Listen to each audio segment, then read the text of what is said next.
morning students, welcome to our YouTube channel Navjeevan Garsana. Now we start 12th class 4th chapter Lost Spring. अपने 3rd chapter तक complete हो चुके हैं. हमने 3 chapter complete कर लिए. आज हमारा 4th चैप्टर स्टार्ट होता है लॉस्ट स्प्रिंग. लॉस्ट मतलब खोया हुआ. स्प्रिंग एक ऋतु है, एक सीजन है जिसको स्प्रिंग बोलते हैं, जैसे बसंत ऋतु जो होती है. लेकिन यहाँ पर जो स्प्रिंग है ये एक बचपन के लिए यूज किया गया है. किसके लिए? बचपन के लिए. लॉस्ट मतलब खोया हुआ बचपन. तो ये पूरी जो स्टोरी है ये एक बचपन के बारे में ही है कि किस तरह से एक बच्चे का जो चाइल्डहुड है वो खो जाता है. एक बचपन में जब उनके पढ़ने लिखने की, खेलने कूदने की उम्र है, उस टाइम पे उन्हें वर्क करना पड़ता है, जो भी करना पड़ता है. तो इसके बारे में कि खोया हुआ बचपन, पूरी स्टोरी इसी के ऊपर डिपेंडेड है. तो क्या है, स्टार्ट करते हैं. सम टाइम आई फाइंड ए रूपी इन द गार्बेज. कभी कभी मुझे 1 रुपया मिल जाता है इन द गार्बेज, कचरे के अंदर. कभी कभी मुझे क्या होता है, कचरे के अंदर 1 रुपया मिल जाता है. Why do you do this? I ask साहब, whom I encounter every morning scrounging for gold in the garbage dump. Why do you? तुम ऐसा क्यों करते हो? Why do you do this? तुम ऐसा क्यों करते हो? I asked साहिब, मैंने साहिब से पूछा. whom जो कि I encounter everywhere, जिससे मैं मिला, या जिससे ये एक लेडी राइटर है, तो जिससे मैं मिली. एवरी मॉर्निंग प्रत्येक सुबह. स्क्रॉन्गिंग फॉर गोल्ड जो कि सोने को ढूंढ रहा था. इन द गार्बेज डंप कचरे के ढेर के अंदर. ऑफ माई नेबरहुड मेरे पड़ोस के अंदर. देखो क्या इस लाइन की हिंदी, कि मैंने साहब से जो पूछा कि तुम ऐसा क्यों कर रहे हो, क्योंकि इससे क्यों पूछा. कौन है साहिब? साहिब वो है जिससे मैं मिलती हूँ प्रत्येक सुबह. स्क्रॉन्गिंग जो कि सोना ढूंढने के लिए आता है, गोल्ड ढूंढने के लिए आता है. स्क्रॉन्गिंग छानबीन करने के लिए, गोल्ड को सर्च करने के लिए आता है. गार्बेज कचरे के अंदर. डंप ढेर, कचरे के ढेर में. ऑफ माई नेबरहुड मेरे पड़ोस में जो कचरे का ढेर है वहां पर एक लड़का है साहिब जो रोज सोना ढूंढने के लिए आता है. तो मैंने उससे पूछा कि तुम ऐसा क्यों करते हो. ये आई राइटर के लिए यूज हुआ है, और साहिब वो लड़का है जो कचरा बीनता है. Sahib left his home long ago. अब साहिब के बारे में बताया गया है कि साहिब ने अपना घर बहुत लंबे समय पहले छोड़ दिया था. Set amidst the green field of Dhaka, और वो ढाका के हरे भरे खेतों के अंदर रहते थे. ढाका बांग्लादेश के अंदर जो है, वो ढाका के हरे भरे खेतों के बीच में रहते थे. His home is not even a distant memory, लेकिन उसका घर इज नॉट इवन, यहाँ तक कि डिस्टेंट मेमोरी, दूर दूर उनकी यादों में भी नहीं है. ये जो साहिब जो था ये कहाँ रहा करता था, ये ढाका के हरे भरे खेतों में रहते थे. लेकिन आज जब उनसे बात करो तो उनका जो हाउस है उनकी यादों में भी नहीं है, उनकी मेमोरी में भी नहीं है. देयर वर मैनी स्टॉर्म्स, वहां पर बहुत सारे तूफान आए. That swept away there field and homes, जो कि जिन्होंने डिस्ट्रॉय कर दिया, जो बहा कर ले गए उनके घरों को, उनके खेतों को. यानी कि ढाका के अंदर उनके घर खेतों के बीच में वो रहा करते थे. लेकिन बहुत सारे स्टॉर्म्स वहां पर आए, बहुत सारे डिजास्टर वहां पर आए, जिसकी वजह से क्या हुआ, उनके फील्ड्स, उनके होम्स सारे डिस्ट्रॉय हो गए. हिज मदर टेल्स हिम, उनकी माँ ने उनको बताया. दैट्स व्हाई दे लेफ्ट, यही कारण था कि उन्होंने अपना घर छोड़ दिया. लुकिंग फॉर गोल्ड, आज वो सोना ढूंढ रहे हैं. इन द बिग सिटी, बड़े बड़े शहरों के अंदर. वेयर नाउ लिव, जहाँ पर वो रहते हैं. यानी कि साहिब जैसे लोग अब शहरों में रहते हैं, और शहरों में अब क्या करते हैं, सोना ढूंढते हैं. यहाँ पर एक्चुअल में गोल्ड नहीं है. एक्चुअल में गोल्ड क्या है, कचरे के ढेर के अंदर ढूंढते हैं कि उन्हें कुछ मिल जाए, जिसकी वजह से उन्हें सुबह शाम का खाना मिल जाएगा. तो गोल्ड यहाँ पर किसके लिए यूज हुआ है, कुछ पैसों के लिए यूज हुआ है, या फिर कोई ऐसी चीज जिसके बदले में उन्हें पैसा मिल जाए, तो जिससे क्या है वो खाना खाने के लायक हो जाए. तो इस वजह से यहाँ पर वो सुबह शाम क्या करते हैं, कचरा बीनते हैं, कचरे के अंदर सोने की तलाश करते हैं. अब इसी इतने से पैराग्राफ में क्वेश्चन बनता है आपका कि साहिब ने अपना घर क्यों छोड़ दिया. क्यों छोड़ दिया? क्योंकि उनका घर ढाका में था, वहां पर स्टॉर्म्स आए, वो उनके घर नष्ट हो चुके थे. तो that's why they left their home, उन्होंने अपने घर छोड़ दिए. I have nothing else to do, he mutters looking away. अब ये साहब जवाब दे रहे हैं कि मेरे पास करने के लिए कुछ भी नहीं है. ही मटर्स, बड़बड़ाया, मेरे पास करने के लिए कुछ भी नहीं है। लुकिंग अवे, दूर देखते हुए बोला, यानी कि बात तो मुझसे कर रहे हैं लेकिन देख कहीं और रहा है, तो ये बड़बड़ाते हुए बोला कि मेरे पास करने के लिए कुछ भी नहीं है। Go to school, I say glibly, realizing immediately how hollow the advice must sound. School जाया करो, I say glibly, मैंने बहुत ही प्रसन्नतापूर्वक यानी कि बातें करते करते हुए जल्दबाजी में मैंने ये बात बोल दी कि स्कूल जाया करो। रियलाइजिंग, ये महसूस करते हुए, इमीडिएटली, तुरंत ही, हाउ होलो, होलो होता है खोखली, द एडवाइस मस्ट साउंड, कि जो एडवाइस मैंने इस बच्चे को दी है, जो एडवाइस मैंने इस साहब को दी है, वो एडवाइस कितनी खोखली है, कोई मतलब नहीं बनता इस एडवाइस का। ये मुझे इमीडिएटली फील हो चुका था, लेकिन फिर भी मैंने इसको बोल दिया कि स्कूल जाया करो। There is no school in my neighbourhood when they build one I will go. तो साहब ने क्या जवाब दिया कि मेरे पड़ोस में कोई स्कूल ही नहीं है। व्हेन दे बिल्ड वन, जब वो बना लेंगे, आई विल गो, मैं चला जाऊंगा, यानी कि मेरे पड़ोस में जब कोई स्कूल बन जाएगा उस टाइम मैं क्या करूंगा, स्कूल चला जाऊंगा। If I start A school, यदि मैं स्कूल स्टार्ट करूं, will you come, I ask. अब ये राइटर पूछ रहे उससे कि यदि मैं स्कूल स्टार्ट करूं, मैंने स्कूल ओपन कर लिया, तो क्या तुम आओगे? आई आस्क हाफ जोकिंग, मैंने मजाक करते हुए उससे पूछा। Yes he says smiling broadly, हाँ, और उसने ब्रॉडली होता है बड़े विस्तृत रूप से, यानी कि खुलकर हंसते हुए, खुलकर मुस्कुराते हुए उसने कहा कि हाँ मैं आऊंगा। A few days later I see him running up to me. If it's your school ready? कुछ दिनों के बाद मैंने क्या देखा, वो मेरी तरफ दौड़ता हुआ आ रहा था, यानी कि वो साहिब जो लड़का था वो मेरी तरफ दौड़ता हुआ आ रहा था। Is your school ready? क्या तुम्हारा स्कूल तैयार हो गया है? It takes longer to build a school. It takes longer to build a school. I say, मैंने कहा कि स्कूल बनने में टाइम लगता है। It takes longer, लंबा समय लगता है, to build a school, एक स्कूल का निर्माण होने में।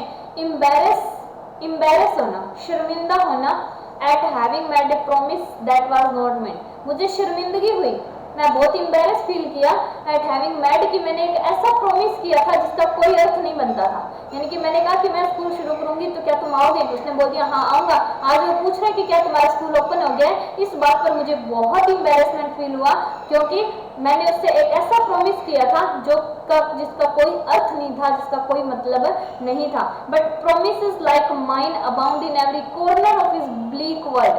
बट प्रोमिसेस लाइक माइन, यानी कि जैसा प्रॉमिस मैंने किया था उससे कि मैं स्कूल ओपन करूंगा, क्या तुम आओगे, वैसे ही promises abound in every corner, प्रत्येक कोने में भरे हुए हैं, ऑफ हिज ब्लीक वर्ल्ड, उनके खाली संसार के अंदर, उनके खाली संसार के प्रत्येक कोने में ऐसे प्रोमिसेस भरे पड़े हैं। Abound in every corner of his bleak world, कि मैंने जैसा प्रॉमिस किया था वैसे प्रोमिसेस भरे पड़े हैं प्रत्येक कोने में, ऑफ हिज ब्लीक वर्ल्ड, उसके खाली संसार के अंदर। यानी कि साहिब जैसे लोगों के एक खाली संसार के अंदर, उनका वर्ल्ड क्या है, खाली है, उनकी लाइफ में कुछ नहीं है ऐसा करने के लिए। तो मेरे जैसे प्रोमिसेस कोई मायने नहीं रखते, क्योंकि ऐसे पता नहीं कितने प्रोमिसेस उनके मन में, उनके माइंड के अंदर भरे हुए हैं। After month of knowing him, मतलब कई महीने उन्हें जानने के बाद, I asked him his name, मैंने उससे उसका नाम पूछा। साहिब आलम, ही अनाउंस, साहिब आलम, उसने घोषणा की। तो उसने अपना नाम क्या बताया कि मेरा नाम क्या है, साहिब आलम है। He does not know what it means, वह नहीं जानता कि इसका मीन क्या होता है। कई महीने हमारी आपस में अच्छी जानकारी हो गई, तो मैंने उससे नाम पूछा तो उसने अपना नाम बताया, साहिब आलम। He does not know what it means, Sahib आलम, साहिब आलम, आलम, आलम किसको कहते हैं, पूरे वर्ल्ड को, पूरे संसार को। उसने अपना नाम बड़े ही सिंपल तरीके से अनाउंस कर दिया, लेकिन एक्चुअल में वो नहीं जानता कि मेरे नाम का मीनिंग है क्या।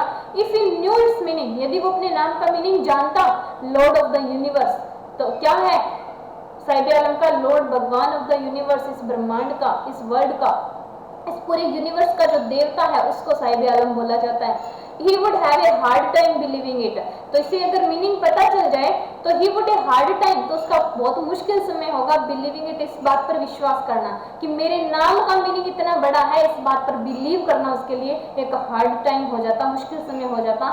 Unaware of what his name represents, unaware, वो जागरूक नहीं था, what his name represent, किसका नाम क्या प्रस्तुत करता है। Unaware, वो unaware था, वो जागरूक नहीं था, व्हाट इज नेम रिप्रेजेंट, कि उसका नाम क्या प्रस्तुत करता है। ही रोम्स द स्ट्रीट्स, वह रोम्स होता है घूमना फिरना, द स्ट्रीट गलियों में, विद हिज फ्रेंड्स अपने दोस्तों के साथ, वह दोस्तों के साथ गलियों में घूमता रहता था। An army of barefoot boys, एक आर्मी बनी हुई थी बेयरफुट बॉयज, नंगे पांव लड़कों की, यानी कि पैरों में कोई शूज नहीं, कोई जूते नहीं, कोई चप्पल नहीं, तो ऐसे लड़के थे, इनकी एक आर्मी बनी हुई थी। Who appear like the morning birds, वो गली में ऐसे आते हैं जैसे कि मॉर्निंग बर्ड्स आते हैं, सुबह सुबह के टाइम में जैसे बर्ड्स निकलते हैं बाहर, वैसे ही वो लड़के सारे बाहर निकलते हैं। एंड डिसअपीयर एट नून, और दोपहर को क्या हो जाते हैं, गायब हो जाते हैं। Over the month I have come to recognise each of them, एक महीनों के बाद, ओवर द मंथ्स कई महीनों के बाद, I have come to recognise, recognise होता है पहचानना, मैं पहचानने लगी थी। ईच ऑफ देम, उनमें से प्रत्येक किसी को, यानी कि उनकी टोली के अंदर, उनके ग्रुप के अंदर जितने भी लोग थे, मैंने प्रत्येक किसी को पहचान रही थी अब, जब कई महीने उन्हें जान लिया। Why are not you wearing chappals, I asked one, तो मैंने एक इंसान से पूछा कि तुम चप्पल क्यों नहीं पहनते हो। My mother did not bring them down from the shelf, he answered simply, तो उसमें से एक ने क्या जवाब दिया, बहुत ही साधारण तरीके से, कि मेरी मदर ने मेरी चप्पलें सेल्फ से नीचे नहीं उतारी है। सेल्फ जानते हो, जो ऊपर कुछ पट्टी वगैरह बनाई होती है सामान रखने के लिए, जो सेल्फ बनी होती है उसको बोला जाता है। तो मेरी मदर ने चप्पल सेल्फ के ऊपर रखी है, मुझे नीचे उतार के नहीं दी, ऐसा आंसर दिया एक ने।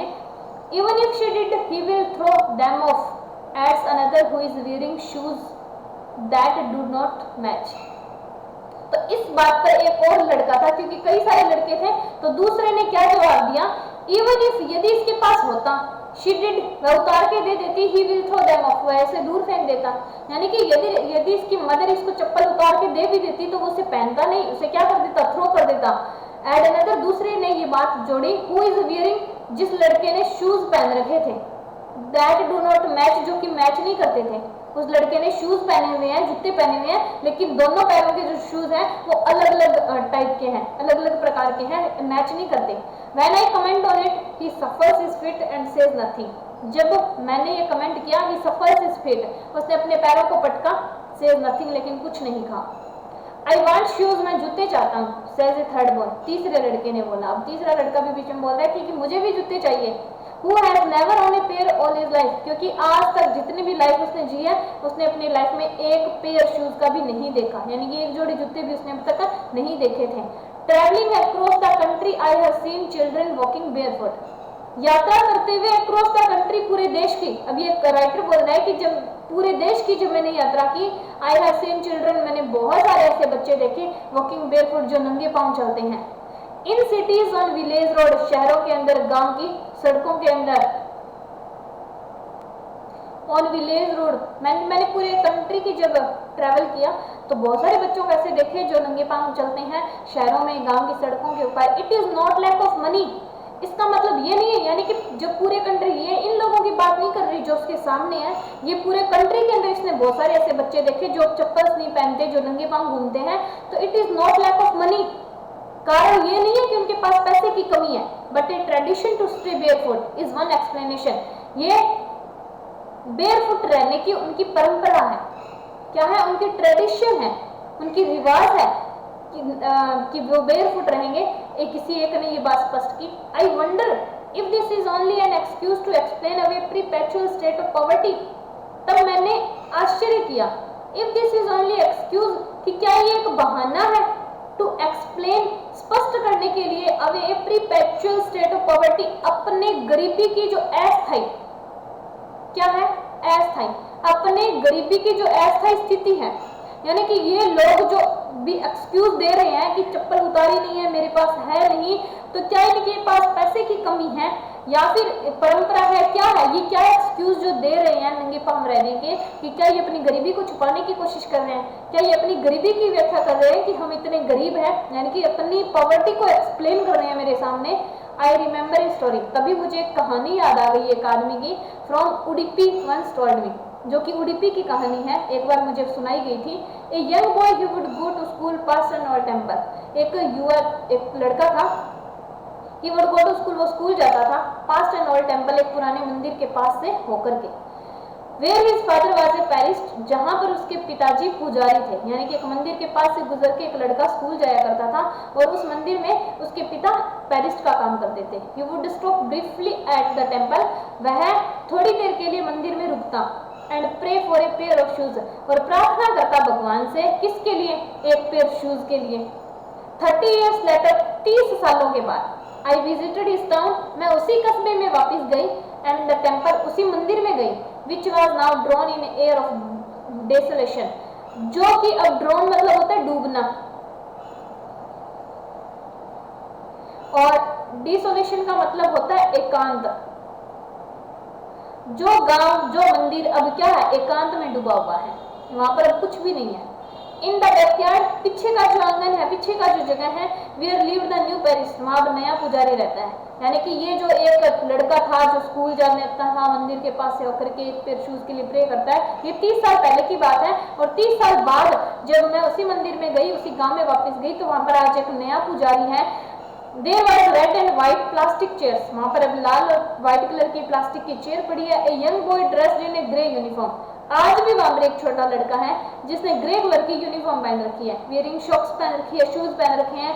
अराइव्ड पेंटिंग, पेंटिंग होता है हाँफना, पेंटिंग इसको बोलते हैं हाँफने को, जब तेजी से दौड़ कर आए तो हाँफ जाता है, वो पहुंचता है हाँफते हुए, and through his school bag on A folding bed, और अपना बैग जो है फोल्डिंग बेड के ऊपर फेंक देता है। फोल्डिंग बेड एक ऐसा बेड जिसको फोल्ड करके एक साइड में रख दिया जाता है और जब जरूरत हो तो उसको एज ए बेड वापस सेपरेट कर लिया जाता है। तो उस फोल्डिंग बेड के ऊपर उसने अपना स्कूल बैग फेंक दिया। लुकिंग एट द बॉय, जब लड़के की तरफ देखा, I remember the pair another boy had made to goddess, तो मुझे उस दूसरे लड़के की प्रेयर याद आ गई। आज ये 30 साल के बाद एक दूसरा लड़का है, लेकिन 30 साल पहले जो लड़का प्रार्थना करता था मुझे उसकी याद आ गई। When he had finally got a pair of shoes, आज उसने अंत में एक जोड़ी शूज प्राप्त हो गए थे, यानी कि वो भगवान से प्रार्थना करता था, उसे एक जोड़ी शूज अब आज मिल गए हैं। Let me never loss them, आज वो क्या प्रार्थना करता है कि मेरे शूज मेरे से कभी दूर ना हो, कभी खोए ना। The goddess had granted his prayer, और देवी ने, भगवान ने उसकी प्रार्थना को स्वीकार कर लिया, मान लिया। Young boys like the son of the priest now wear shoes, वो छोटे बच्चे, वो लड़के जो पुजारी के हैं, ऐसे बहुत सारे लड़के आज के टाइम में सभी शूज पहनते हैं। But mainly other like a rag pickers in my neighbourhood remain shoeless, यानी कि एक पुजारी का लड़का 30 साल पहले जो शूज के लिए प्रार्थना करता था, आज 30 साल बाद एक पुजारी का लड़का जो ये प्रेयर करता है, शूज तो है उसके पास, प्रेयर ये कर रहा है कि मेरे ये शूज कभी मुझसे दूर ना हो। तो मुझे क्या लगा कि ऐसे जो लड़के हैं पुजारियों के, उनके पास तो आज के टाइम में जूते आ चुके हैं, लेकिन many other like rag pickers, rag pickers किसको बोलते हैं? कचरा बीनने वाला। कौन है? कचरा बीनने वाला। तो कचरा बीनने वाले जो इंसान है इन माई नेबरहुड, जो कि मेरे पड़ोस में है, रिमेन शूजलेस, वो आज भी जूतों के बिना है। तो मेरे पड़ोस में जैसे इस साहिब जैसे लोग हैं जो कचरा बीनते हैं, कचरे के ढेर के अंदर सोने की तलाश करते हैं, वो लोग आज भी शूजलेस है, उनके पास जूते नहीं हैं।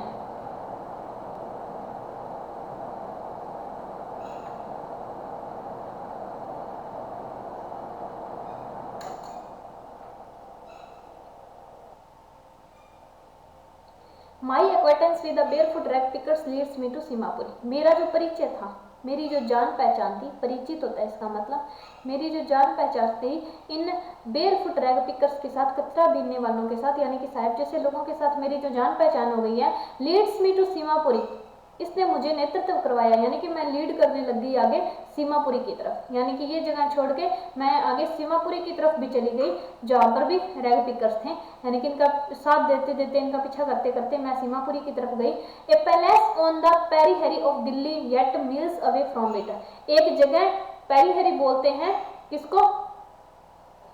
परिधि को, ऑफ दिल्ली, यानी कि दिल्ली की जो सीमा पर है, yet miles away from it, जो कि यहाँ से कई मील दूरी पर है।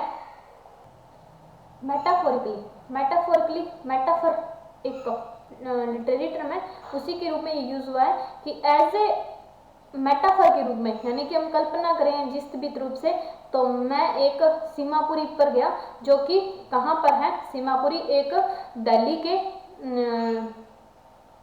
परिधि के ऊपर है, यहाँ से कई मील दूरी पर। अगर हम मेटाफोरिकली बात करें तो एक काल्पनिक रूप में बात की जा रही है। Those who live here are squatter who come from Bangladesh back in 1971। वो लोग जो यहाँ पर रहते हैं, आर स्क्वैटर, वो बैठे हैं उकड़ू। स्क्वैटर क्या होता है? उकड़ू बैठना। वो उकड़ू बैठे हैं। हु कैम फ्रॉम बांग्लादेश, जो कि बांग्लादेश से आए हैं वापिस इन 1971, 1971 के अंदर, जो कि बांग्लादेश से 1971 से वापिस आए हैं और यहाँ पर स्क्वैटर बैठे हैं। Sahibs family is among them, Sahib की फैमिली भी इन लोगों में से एक थी। उकड़ू बैठे थे। वो कम फ्रॉम बांग्लादेश बैक इन 1971, जो कि 1971 में बांग्लादेश से वापिस आए हैं बहुत सारे लोग। और ये सीमापुरी कहाँ है? दिल्ली की सीमा पर स्थित है। यहाँ पर लोग बांग्लादेश से 1971 में वापस आए हैं, ये इसका मीनिंग है। साहिब की फैमिली भी इन लोगों में से एक है। Seemapuri was then a wilderness, Seemapuri उस टाइम पे एक बहुत विस्तृत क्षेत्र बन चुका था, यानी कि बहुत फैल चुका था। इट स्टिल इज, और ये आज भी वैसा ही है, but is no longer empty, लेकिन अब ये खाली नहीं है। इन स्ट्रक्चर ऑफ मड, यहाँ पर क्या बना हुआ है? स्ट्रक्चर, संरचनाएं बनी हुई है ऑफ मड, कीचड़ की, with roofs of tin and tarpaulin, जहां पर ये प्लास्टिक के जो त्रिपाल होते हैं उनकी और टीन की छत लगी हुई है। मिट्टी के घर बने हुए हैं, छत टीन की लगी हुई है। डिवॉइड ऑफ स्वेज, स्वेज होता है गंदे पानी का निकास। डिवॉइड कुछ नहीं है वहां पर, यानी कि गंदे पानी की निकासी नहीं है, गंदा पानी कहीं नहीं निकलता। ड्रेनेज और रनिंग वाटर, पानी पीने का जो रनिंग वाटर बहता हुआ पानी है। ड्रेनेज जो भी सिस्टम है, कचरा रखने का, डंप करने का, ऐसी कोई व्यवस्था वहां पर नहीं है। लीव 10,000 रैग पिकर्स, वहां पर 10,000 कचरा बीनने वाले रहते हैं। उस गांव की स्थिति कैसी है? मड के घर बने हुए, छत टीन और टेराप्लिन की है। डिवॉइड ऑफ स्वीज, ड्रेनेज और रनिंग वाटर, बहता हुआ पानी, ड्रेनेज जो भी अपशिष्ट क्षेत्र है, जो भी हमारे कचरा है वो, और स्वेज गंदा पानी कहीं भी नहीं निकलता, उनको निकलने की कोई जगह नहीं है। और ऐसी जगह पर 10,000 रैग पिकर्स रहते हैं। But they have lived here for more than 30 years, वो आज यहाँ पर 30 साल से ज़्यादा टाइम हो गया रहते हुए। विदाउट एन आइडेंटिटी, कोई पहचान नहीं है उनकी। विदाउट परमिट, बिना परमिशन के रह रहे हैं, बट विद राशन कार्ड, लेकिन उनका राशन कार्ड बना हुआ है। यहाँ वो सीमापुरी के अंदर रह रहे हैं, 30 साल से ज़्यादा हो गए, कोई पहचान नहीं है उनकी वहां पर रहने की, बिना परमिशन रह रहे हैं। राशन कार्ड है, that get their name on voter list, जिसकी वजह से उनका नाम वोटर लिस्ट में आ चुका है। And enable them to buy grain, जिसकी वजह से उन्हें ग्रेन मिल जाता है, यानी कि राशन कार्ड के ऊपर जो अनाज मिलता है वो उन्हें मिल जाता है।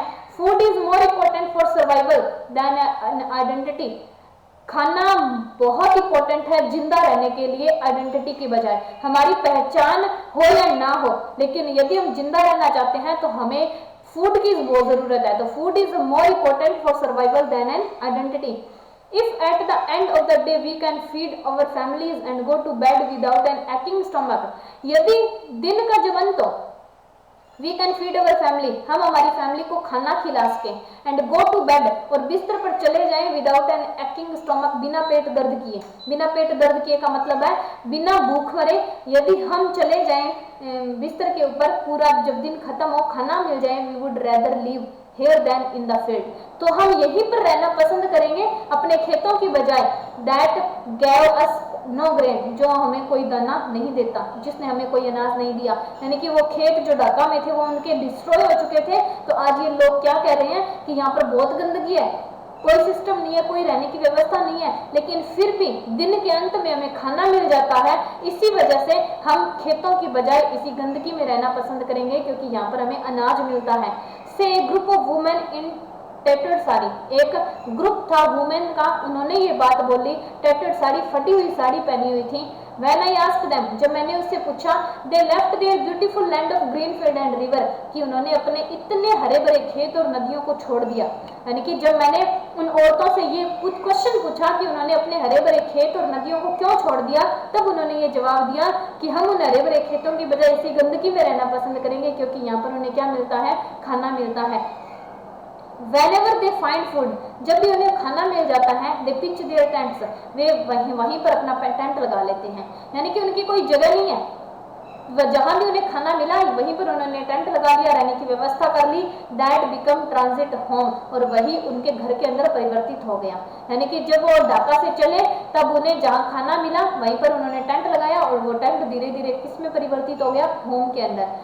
चिल्ड्रन ग्रो इन दैम, और उन्हीं घरों के अंदर उनके बच्चे बड़े हो गए। बिकमिंग पार्टनर्स इन सर्वाइवल, आज वो पार्टनर बन चुके हैं, साथी बन चुके हैं, सहयोगी बन चुके हैं जिंदा रहने में उनके।